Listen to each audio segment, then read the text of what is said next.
Now, continuing our team coverage tonight, several tenants say they complained about issues plaguing the apartment way before the collapse. And one of the other properties the owner owns has also seen mounting problems for years. News 8's Jonathan Fong is live in downtown Davenport tonight. And Jonathan, what kind of issues are we talking about? Devin, we know hearing firsthand from people who lived here in the apartment in downtown Davenport that they've been plagued with a variety of issues before it collapsed. Anything from cracks in the wall to plumbing issues to the floors being uneven and more. And those are similar kinds of issues that are detailed in this document here. This is a city inspector report from a different property that Andrew Wold owns in the village of East Davenport. And the last tenant in there says that she was so concerned about her safety that she said that it was just too unsafe for her to continue doing business and living in there.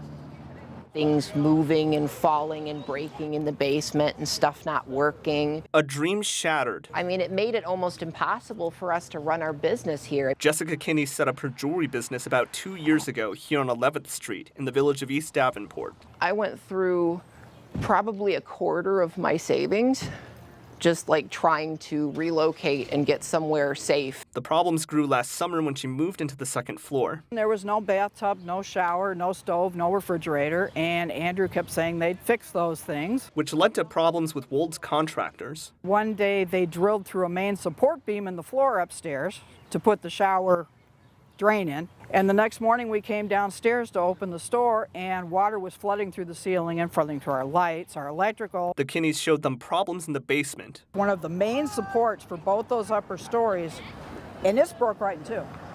There's nothing holding it together. Their response? Contractor said he was afraid to be in the building, so he went upstairs, finished what he had to do with the shower and left and didn't come back. After seeing cracks in the wall grow over several months, they called the city to inspect. Lisa saying the city would only inspect if the building is residential. So I said, oh, but it is residential. My daughter lives upstairs.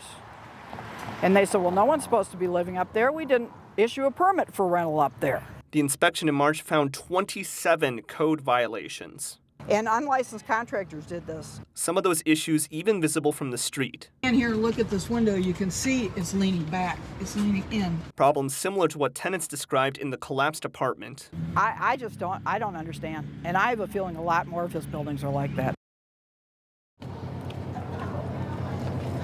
And Devin, this is all part of an ongoing legal battle between the Kinneys and Wold's company. The Kinneys saying that they are still waiting on the city's fire marshal to do an inspection with a structural engineer before they can continue legal action further. For now, live in Davenport, Jonathan Fong, WQAD News 8. All right, Jonathan, thank you. And the Kinneys say they also had electrical problems for months where they were paying for the bill for the entire building without knowing.